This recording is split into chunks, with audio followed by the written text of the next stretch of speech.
In looking at perception as a process, there are a couple elements that we can explore to have this piece make a little bit more sense. So we're going to focus on what perception is. I'm going to discuss a theory of the mind that's specific to my field, which is hypnotherapy. We're going to talk about the process that happens, so selection, organization, interpretation, and response, and then information on uncertainty reduction.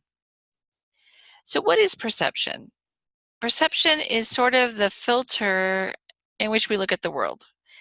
We all have this filter, and it's based on experiences and things that have happened to us previously. And if we didn't do that, I mean, we probably wouldn't survive. We have to be able to learn from what happened before.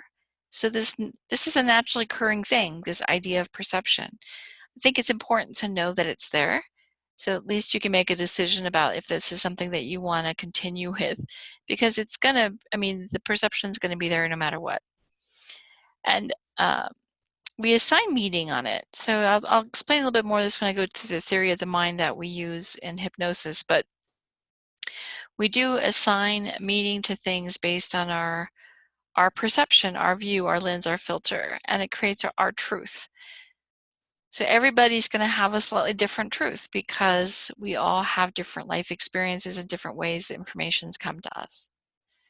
So let's talk about this theory of the mind. So in my field of hypnosis, we have the idea of the conscious mind, and sometimes this model is also represented like an iceberg. The top of the iceberg is the conscious part of the mind, and the bottom part of the iceberg is the unconscious part of the mind. But I want to make sure I also focus on this critical faculty. So notice the size. You'll notice that the conscious mind takes up a smaller portion of the overall, and the unconscious or subconscious takes up a larger portion. And what the critical faculty becomes is it becomes the filter. So before the age of 8 to 10, that critical faculty, you notice I made a dashed line, is not fully formed or fully developed. As you become older and older, this is gonna become a harder line. But when you're a kid and information comes in, it's gonna go directly through the conscious mind into the unconscious mind without any interruption. So if somebody says something to you when you're a young child, a lot of times your unconscious mind accepts that as truth without interpretation. It just goes directly into the unconscious mind. The critical faculty then, ultimately, as it starts to develop and we go through life, becomes the filter through which we see things. As it becomes stronger and stronger and more experiences have been developed to create that critical faculty becomes a solid line, and information that comes in that's contrary to it will have a couple things happen to it. One of the things that could happen is it could be rejected just completely. It doesn't match with the current belief system, so it gets rejected and kicked back out. Another one that could happen is that it could be reinterpreted as it goes into the unconscious mind. So it's not able to go directly in, it gets a little fluffed. So let's give you an example of this. So I remember when I was a kid, my mom, there was probably a period of time, and I'm thinking I was about 5 years old, and there was a period of time when she would just say, "Go ahead and just spill your milk now, because then you can just save us time and we can all sit down and have dinner." I don't know what my problem was. I kept moving the milk over next to where my hand was, close to the edge of the table, and then I would constantly knock it over. And it would happen over and over again. So I get her frustration for doing that. But had she said to me something like, "You're so clumsy," or you don't know how to control your body, or I don't know what she might have said. She did not say that. But had she done that, that would have gone directly into my subconscious mind, and I would have accepted that as being truth for me, that I'm just clumsy. Unfortunately, a lot of people have said things to children unintentionally or intentionally that they took on as being truth for them. So you might think back to your experience when you were younger, and maybe things were said to you that you took on like they were truth, and they weren't really truths. It was somebody else's interpretation of what was true for you at that time. So please know, when you go through, understand that sometimes decisions are being made and you don't necessarily have great control over those. When we look at where the decisions are truly being made, we think it's our conscious mind is making them, but the unconscious mind is this complex system back there where all this information is being stored, and that's where it's going. Another element to think about when information goes in the unconscious mind, again, is going through that critical faculty. So it's being interpreted by the filter. So it's one of the reasons why hypnosis is generally not used in the court of law, because it's not going in directly. It's not going in as just direct memory, but all the feelings and emotions and things that went along with that are going through there, and all the interpretations and belief systems, that's all going to be stored in the unconscious mind as part of that experience. So we can't just say, oh, this is exactly what happened when you go back and look at somebody's experience in hypnosis, because when I go back and look at that 5-year-old, that experience is being remembered by a 5-year-old. And all those belief systems and things that go along with who I was as a 5-year-old, they're there in my unconscious mind. And that's how it's stored there. Now, this idea of 21 times, so I have the central nervous system represented there. And what this central nervous system represents is a shock. So anytime we have a shock to the central nervous system, any kind of blow or anything like that that happens to the body, that information goes directly into the unconscious mind. So it's bypassing that filter and that critical faculty, going directly into the unconscious mind. So I remember a guy I knew a long time ago, and he was talking about sitting on the tailgate of a truck. And he's sitting on the tailgate of the truck, and he was raking leaves, and he put all these leaves in the back of the tailgate of the truck. And he was sitting on the tailgate of the truck, and he drank some tomato juice, and the tailgate dropped, and he got sick. And the challenge was that he loved tomato juice, but could never drink it again, because his brain associated this tomato juice with being sick. I have another example from my own experience. It was years ago. I have no idea what caused it, and I don't really have them a lot, but I had a migraine. I didn't recognize what it was because I had never had one before. And I was at the gym, and I had the conversation, no pain, no gain. I got to work out. Yes, work out, work out. And I was pushing myself on the bicycle, and I wasn't feeling great, and I was starting to see things double. So I was having the distorted vision, and I went over to work out on the machines, and I'm pushing myself on the machine, and I'm just not feeling good. So I went back and laid down in the locker room, and I was just kind of resting to see if I could get rid of it on my own. And I remember driving home and just trying to sleep it off. And I think I was able to sleep it off. I was lucky. I'm a lucky person that way, because I really haven't had very many of those in my life. But what happened was, the next time I went to ride the bicycle, I couldn't put any weight on it. It would make me feel sick.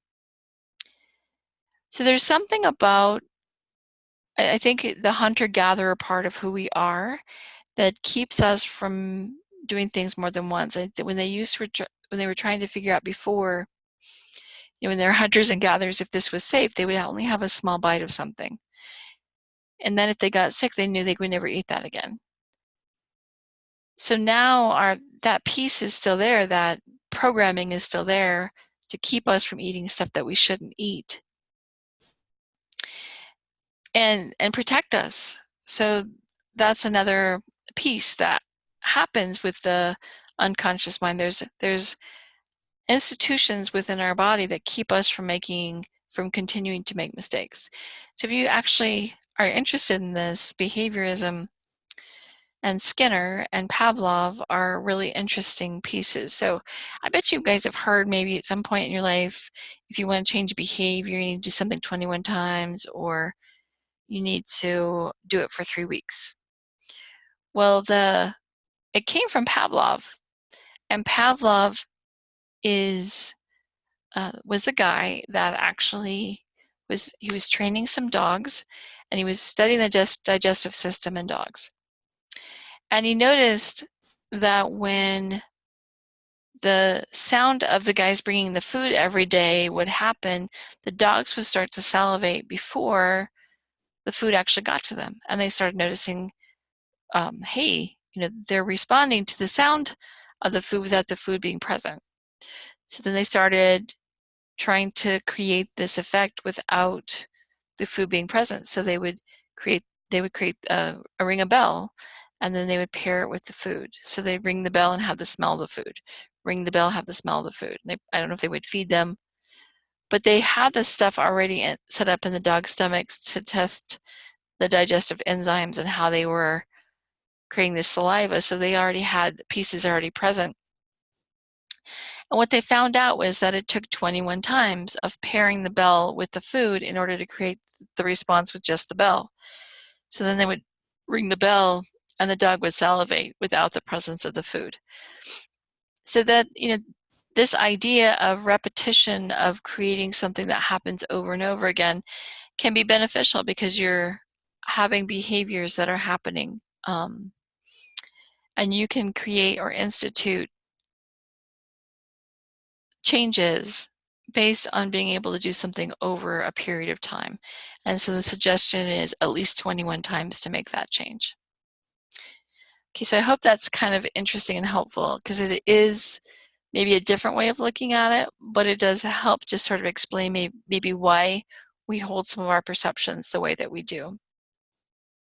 So the textbook mentions to you this process of selection, organization, interpretation, and then ultimately response. So sometimes if you look at the way that this is set up, selection happens, but the organization interpretation might respond multiple times through before we actually go to response. So let's take a look first at the selection part. So one of the things that's going to happen first is that we're going to focus our attention on something. Something's going to get our attention. One thing's kind of fun, and the idea of salience is that something is important enough that it raises to our attention. So an interesting element that goes along with this focusing our attention, I think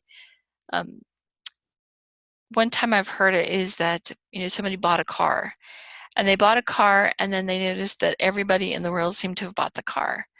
Was it that everybody in the world bought the car, or were they just now paying more attention to it because they purchased the same kind of car? So I remember I was getting a Ford Escape a couple of years ago, and I started noticing, well, what do Ford Escapes look like, and what is their size and their shape? And I was kind of just paying attention to what they look like, and there are a lot of Ford Escapes out there, I'm just saying.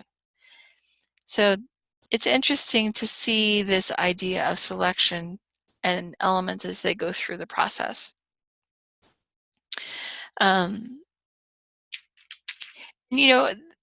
Once we pay attention to something, then it's going to be viewed as significant. So we're going to pay attention to it, and certainly as it's oriented around our own expectations and our own goals. So how those elements are kind of put together. So something's going to have to draw our attention to it in the first place, and then we're going to start to pay attention to it and give it more of our focus. So this is another element when we look at organization that I'm going to talk about that relates back to hypnosis, but it also relates to cognitive psychology. And when we look at the way we organize things, they're organized in a structural pattern. So look at the diagram on the side over here. And we talk about something being an initial sensitizing event. This is something that happens or occurs that we have a memory around. And that memory ends up having elements that go along with it. So it might have a smell, or it might have a sight, or a feeling, or a taste, or a sound, or environment. These elements kind of go along with that. So think about a time, and I think one of the ones that's really strong is sound, and music in particular. So if you think about a song that you heard when you were younger, and then you hear it later on, a lot of times it will take you back to that memory or experience of when you heard that song the first time. So that can be kind of, music is very, very strong with memories and bringing back nostalgia for people. I think about smell too, just the idea of something that smells. I worked in the Renaissance Festival quite some time ago, and there was a sunscreen I put on. The first weekend I was there, I burnt myself so badly that my scalp was flaking, my skin was just beet red. And then after that, I was really careful about making sure I put sunscreen on to protect myself. And that smell of that specific sunscreen takes me back to remember the festival. But if I remember the festival, I can also remember the smell of the sunscreen. So it goes both ways. So know that you have a logical organization. So if for some reason I have a smell that reminds me of a particular event in the past, I might orient other things with it. So if I'm having a current experience that has that same smell, that might be attached to that in my brain. My brain has all kinds of neural pathways, and those neural pathways are sort of linked together, and this is one of the elements that's linking it. So we might have the smell cause these two elements to go together. Now, where this becomes helpful to me as a hypnotist, hypnotherapist, is that I might be going back and working on a specific event for somebody. So let's just say I'm working with smoking with that person, and I'm going to go back to times when they smoked in the past. So I bring up maybe a feeling in the body or a memory or a smell or something, and take them back to initial sensitizing event, and I might be able to go back and find ones that are previous to that if I need to go back further, or I might be able to go forward. But it's actually a way of linking myself in the subconscious mind to move myself around and be able to access different parts of the subconscious. So just really interesting ways with the way the brain is organized inside, and giving me an ability to reaccess information. And again, if things aren't in agreement with that, then you can create different kinds of conflict. And the idea of punctuation is structuring the information you selected into a chronological sequence so it matches how you experience the order of events. What you'll find out is that sometimes we will create structure where there isn't structure. I'm particularly known for that because I have a very linear brain. My brain likes to have things be orderly. So I will create structure where there isn't structure. So it just is a function of how I'm put together. It helps to know that. It helps to know how your brain functions. It helps to know the way that you structure things, because if it's not coming to you in that format, then you need to create it, because that's the way I need it. If you don't have that and life doesn't have to be structured for you that way, and you're just able to kind of flow and put things together and categorize them and group them, that's cool. It's just a different way of doing that. But if you kind of know, I'm very linear, I'm structured, I like to have things be put in specific order, it helps you to go back and create the structure if it's not there. Okay, interpretation. So we assign meaning. In the absence of meaning, we will create it. And we're going to use the information that we have around us to try to create that meaning. So we will create background and function and all those elements to have stuff make sense to you. You'll oftentimes rely on something that's familiar to you. So in the absence of information, you're going to go for something, and you're going to grab onto something that looks like it's something that is known to you, because we need that. We need to have that so we have some anticipation. So another element that comes up is schemata, and schemata is actually grouping things together that are related to each other. So people and events and places and objects and relationships, very similar to what we talked about on the last slide, where we talked about the subconscious mind having things grouped together. It's the same thing with schemata. Just know that we group things in a logical way to make them make sense. So another element we can look at is this idea of attributions. Attributions are characteristics maybe that we place on situations, and we oftentimes will look at those either as being internal, so that is part of that person's personality, or external, that happened because something was done to them. So the fundamental attribution error says that the reason somebody does a specific behavior is internal.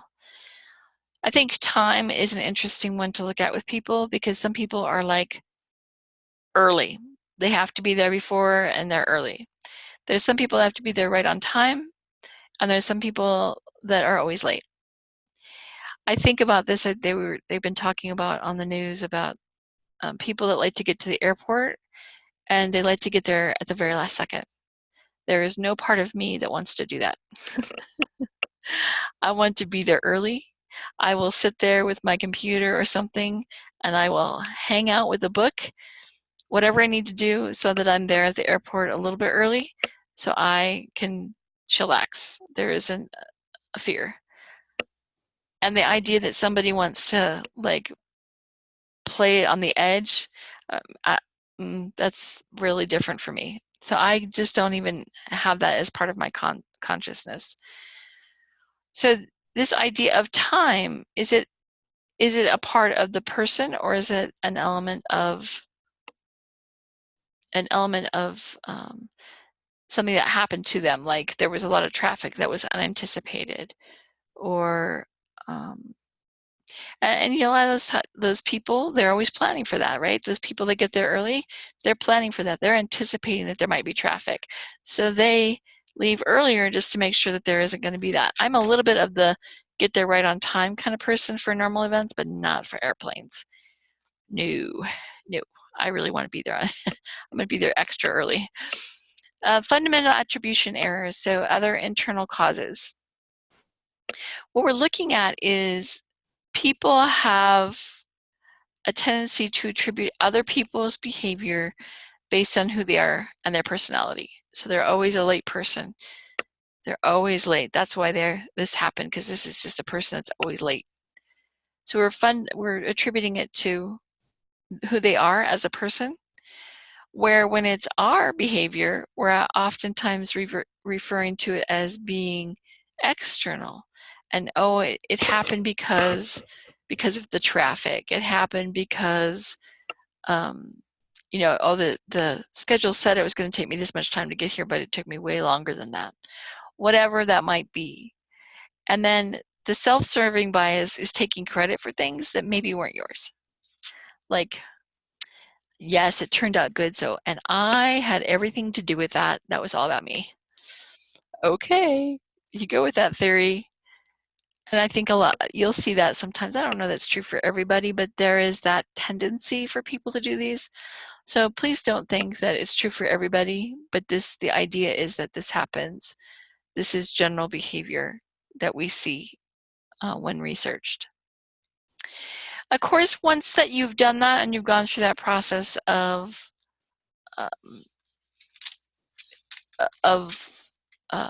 interpreting the information, selecting the information, organizing it, interpreting it, that whole element, then you're going to have a response and decide what the forward action is going to be. This happens generally relatively quickly, so this isn't something that's necessarily going to take a long time. You know, certainly if there's something going on that's causing someone to have to make a decision quickly, they're going to make the decision and move on, but there you go. Now, the uncertainty reduction is a piece that's going to help somebody decrease anxiety. So what we do with the uncertainty reduction theory is we're going to gather information about people. So if we're going to be interacting in a situation, we're going to gather information about them and make the situation more predictable. So as somebody that goes in maybe speaking at an event, I'm going to find out who my audience is to the best of my ability to figure out what I might need to do in order to orient my material towards them.